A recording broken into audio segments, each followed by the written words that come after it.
Bonjour à tous, donc comme il l'a dit, aujourd'hui je voudrais vous parler de Dockerfile, mais avec une autre vision, plutôt l'opportunité de ne pas avoir à en écrire. Alors moi je m'appelle Fabien Martin, je viens du monde du développement, je travaille dans le web, principalement dans l'écosystème Java. Aujourd'hui je travaille chez VMware Tanzu en tant qu'ingénieur solution. On connaît VMware pour ses machines virtuelles, ses solutions autour de l'infra, mais en réalité on est aussi extrêmement actif dans l'écosystème open source. On a notamment tout un portfolio de solutions autour de l'écosystème Kubernetes. La première fois que j'ai eu à travailler avec des images Docker, c'était pour un projet de Move to Cloud. Donc on devait prendre une application Spring Boot qu'on packageait de manière assez classique sous format jar et on voulait l'emmener dans Azure. Dans ce type de projet, une des premières choses qu'on a à faire, c'est de constater qu'en fait, on ne va plus packager un jar ni un war et le déployer dans notre serveur d'appli. On va devoir construire une image de conteneur. Cette image de conteneur, on va la déployer dans une registry et ensuite, elle sera déployée dans un orchestrateur de conteneurs. En l'occurrence, ici, nous, c'était Kubernetes. Donc, comme tout bon dev, je cherche sur Google comment je vais construire mon image. Je tombe sur cette page et je vous propose de faire une petite concentration sur ces phrases d'introduction. Construire des conteneurs n'est pas quelque chose de facile. Les conteneurs ne sont pas toujours une bonne abstraction pour les développeurs. Ils nous forcent à apprendre et à comprendre des mécanismes bas niveau.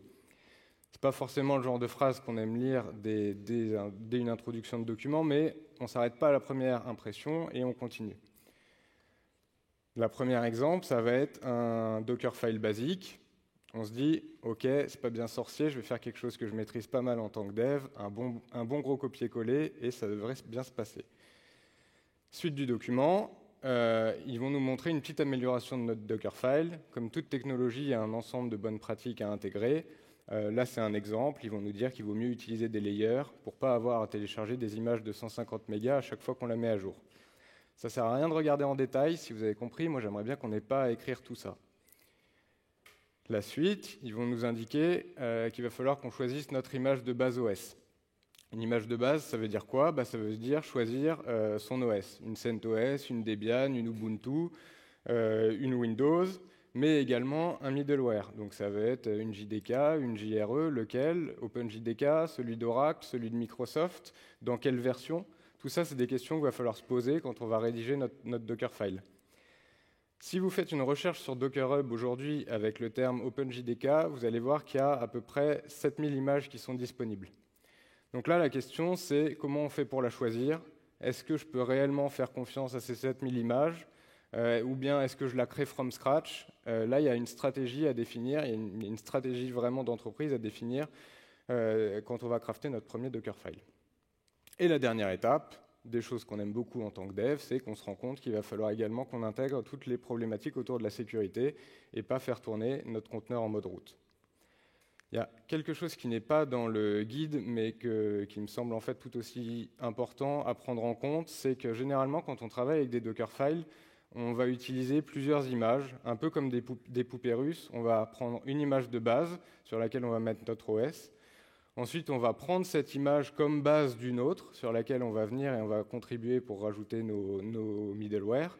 Et on va enfin prendre cette image pour venir y ajouter notre application. Là, la question que je vous pose, c'est qu'est-ce qui se passe si j'ai une faille au niveau de ma base OS tout en bas, admettons une faille OpenSSL qui est quand même un tout petit peu critique, dont on se moque nous en tant que développeurs, mais qui peut quand même mettre des bonnes ouvertures dans notre SI.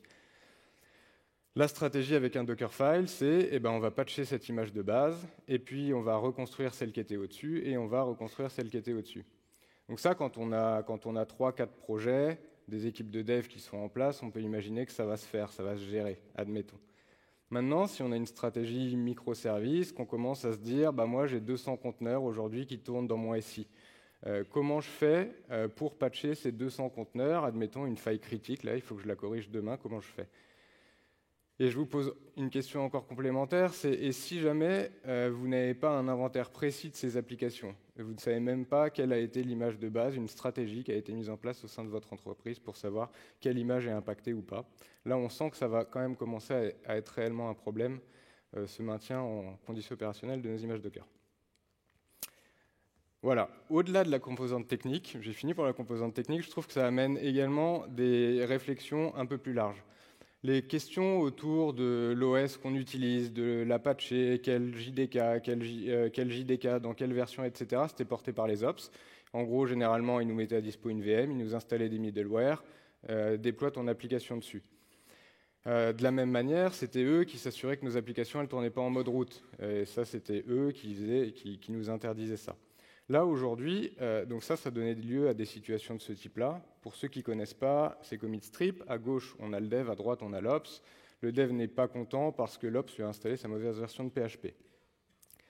À l'inverse, avec les Dockerfiles, on est en train de viser ça. On a fait un énorme shift left. On a tout donné en périmètre de responsabilité aux équipes de développement. On ship tout. L'ops, il prend ce conteneur, il n'a aucune idée de ce qui se passe dedans, il le met en prod. Moi, j'ai travaillé avec beaucoup d'équipes, en ESN ou chez le client final, et je ne suis pas certain que ce soit à l'équipe de dev de porter toute cette responsabilité. Je pense que, premièrement, on n'en a pas forcément les compétences, mais je crois que le plus important, c'est qu'on n'en a pas l'envie. Faut voir que construire un jar, construire une image Docker, pour nous, ça reste de la plomberie, ça n'apporte absolument aucune valeur business. A l'inverse, si maintenant on se positionne en tant qu'ops, est-ce qu'on a réellement envie d'être dépendant de la disponibilité ou du bon vouloir d'une équipe de dev pour venir patcher une faille sur mon OS ou sur mon JDK? Donc là, ce qu'on voit, c'est qu'on est sur des sujets assez sensibles, voire critiques, quand on a adressé ces Dockerfiles, et sur un périmètre de responsabilité qui s'entremêle entre les devs et les ops. Moi, j'aime beaucoup la philosophie convention over configuration. Je suis plutôt à considérer que le meilleur code, c'est celui qu'on n'écrit pas pour deux raisons. La première, c'est que tout ce qu'on écrit, il va falloir le maintenir dans le temps. Et la deuxième, c'est que si on peut s'appuyer sur les savoir-faire d'une communauté open source, il y a toutes les chances du monde que ce soit mieux fait que si on essaye de le faire par soi-même. Donc dans la suite du document, il présente des alternatives au Dockerfile, et il y en a une que je trouve particulièrement intéressante, c'est les Cloud Native Build Pack. Donc, l'objectif des Cloud Native Build Pack, il est assez clair, c'est transformer le code source de vos applications en une image qui puisse tourner sur n'importe quel cloud. Avant de rentrer dans la technique, on va faire juste un tout petit peu d'histoire. Le principe des build packs, il n'est pas nouveau, c'est quelque chose qui avait été inventé par Heroku en 2011. Il a ensuite été repris par Pivotal pour le projet Cloud Foundry et l'expérience CF Push notamment. Et en 2018, le projet Cloud Native Build Pack est créé et il rejoint la CNCF. Pour ceux qui ne connaissent pas la Cloud Native Computing Foundation, c'est une fondation qui soutient les projets open source dans l'univers Cloud Native et c'est agnostique de tout vendeur. Aujourd'hui, il y a un certain nombre d'acteurs de renom qui le soutiennent. Il y a Microsoft, il y a Google, il y a VMware, il y a HashiCorp. Tout ça pour vous dire que c'est un projet qui n'est pas nouveau. Les initiateurs du projet ont un savoir-faire qui est quand même, j'estime, assez indéniable dans le source to image. Et les acteurs qui le soutiennent, de la même manière, je pense qu'ils ont quand même un certain poids. Donc maintenant, voyons un peu les promesses de nos Cloud Native Build Pack. Donc on a notre code source, et donc ce qu'on a dit, c'est qu'on voulait l'envoyer dans une registry, quelle qu'elle soit. Ça peut être du JFrog, de l'Arbor, peu importe. Donc pour ça, on va s'appuyer sur nos Cloud Native Build Pack. Et ce que vous pouvez voir, c'est que depuis tout à l'heure, je vous parle de Java, mais en réalité, ça marche avec du Node, du .NET, du Python. Ce n'est pas uniquement cantonné à l'écosystème Java. Et quelles sont les promesses ? Eh ben, c'est de réaliser cette transformation de votre code source en une image sans avoir à décrire la manière dont on va le faire, donc sans avoir à rédiger cet équivalent de Dockerfile. De construire une image qui soit à l'état de l'art et qui intègre toutes les bonnes pratiques et qui soit conforme aux standards de l'open source. Que ce soit consistant, donc qu'on la construise une fois, 2 fois, 20 fois, 100 fois, on est bien toujours à la fin le même résultat, la même construction. Que ce soit modulaire, ça je pense que c'est quelque chose qu'on aime bien quand même dans notre écosystème de développement, qu'on puisse réutiliser nos briques sur nos différents projets, qu'on ait de la traçabilité, on n'aime pas trop le côté boîte noire, donc on a besoin de savoir ce qui a été utilisé et comment, y compris pour de l'auditabilité. Et enfin, la chose qui est pour moi le gros différenciant, c'est comment je vais faire pour maintenir ces images dans le temps. Donc pour ça, on va avoir besoin de 3 choses. La première, c'est une plateforme pour réaliser la construction à proprement parler. Ensuite, on va avoir besoin de build packs. Donc les build packs, c'est les petits composants qui vont nous permettre de contribuer à la création de notre image. Et enfin, on va avoir besoin d'un OS. Donc là, j'ai beaucoup parlé. Maintenant, on va faire une démo. Donc pour la démo, je vous propose de prendre une application Spring Boot. C'est un framework de développement Java, si vous ne connaissez pas.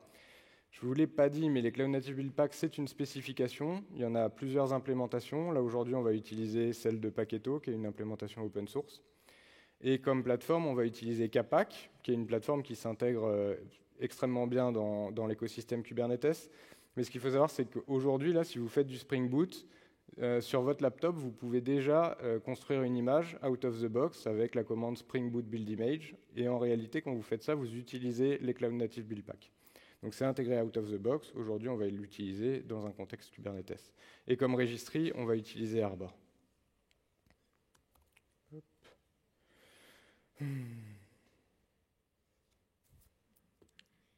Qu'est-ce que vous voyez? C'est pas mal.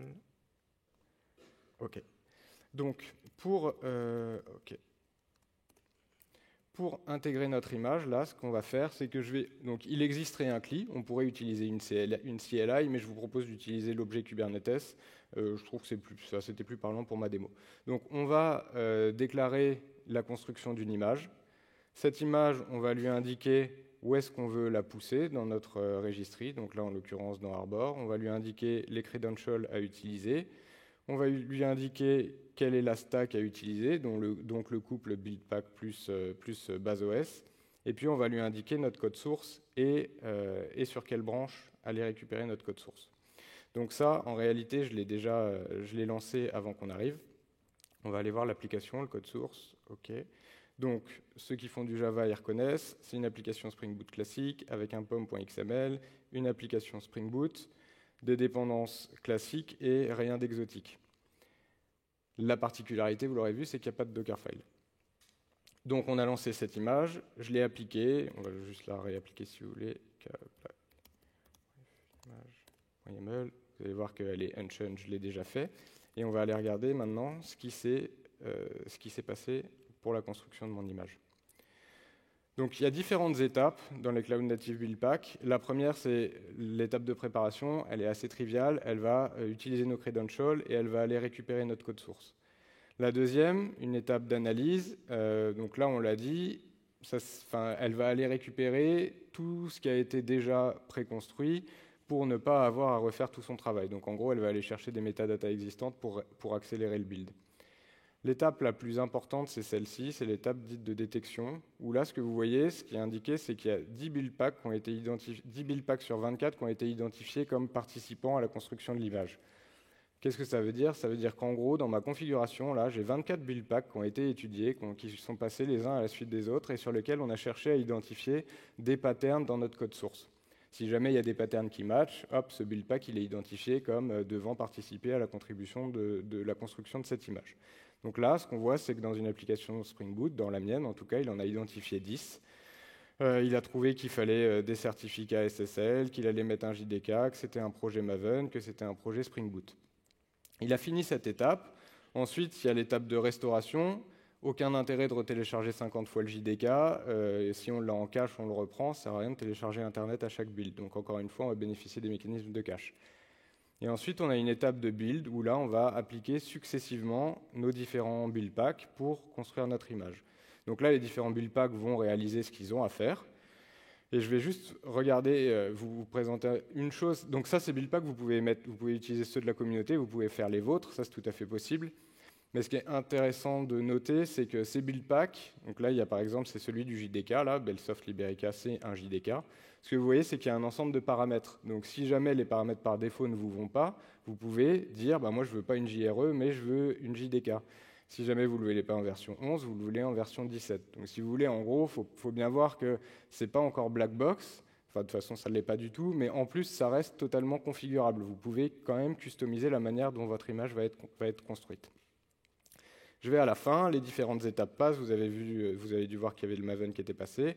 On a la phase d'export. Et donc là, on prend tous nos layers, on en construit une image, on l'upload dans notre Arbor et on met en cache les différents éléments pour pouvoir les réutiliser pour la prochaine fois. On a notre étape qui est finie. Donc là, notre image, elle a été créée. Elle est disponible ici. Pour vous montrer que qu'elle est bien construite, que c'est une application, je l'ai déployée. Donc là, vous avez mon application. Donc là, ce qu'on a fait, c'est qu'on a absolument rien eu à faire d'autre que de coder notre application Spring Boot que j'ai pris sur mon starter habituel et j'utilise les build packs et vous avez la promesse que cette image elle va pouvoir tourner n'importe où, dans Amazon, dans Azure, on-premise, sur n'importe quel Kubernetes conformante. le fameux truc que je vous rappelle depuis tout à l'heure, que je trouve vachement intéressant, c'est « Ok, et maintenant, comment je fais pour la maintenir dans le temps ?» Donc là, vous avez vu que j'ai fait un scan de vulnérabilité. Il y a un certain nombre de vulnérabilités qui sont présentes. Et on voit qu'on en a au niveau de notre base OS, donc au niveau d'Ubuntu, on voit qu'on a une faille OpenSSL et libSSL, et si on se concentre que sur les critiques, et ce qu'on voit, c'est qu'on a également 2 failles au niveau de nos librairies applicatives, en l'occurrence Jackson et SnakeYAML. Donc là, avec les mécanismes des Cloud Native Build Packs, ce que je vous propose, c'est de venir patcher cette image. Donc admettons que la communauté ait publié une nouvelle version de la base OS ou des build packs, on va venir la mettre à jour.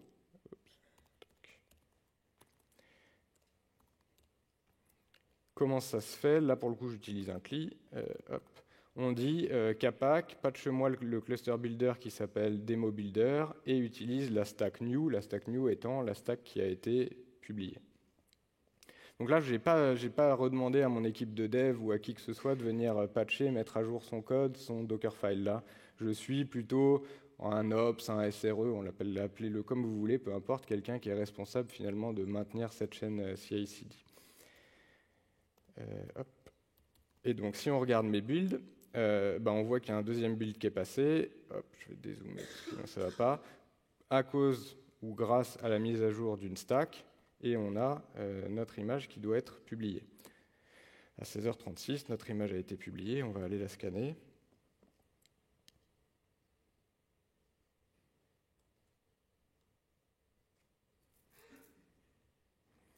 Donc on voit qu'on en a moins, on en a 6 qui restent fixables, et on va aller voir celles qui nous intéressaient si on se concentre sur les critiques. On a nos failles au niveau de notre base OS qui ont bien disparu. Ce qui reste là, c'est nos failles applicatives, nos CVE.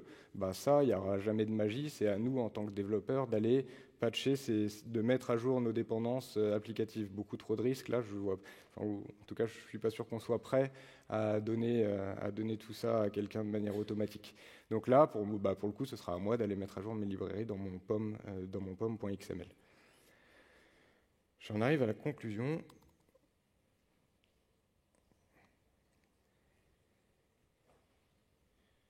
Tac. Et je vais continuer avec la conclusion du guide, que je trouve encore une fois assez intéressante.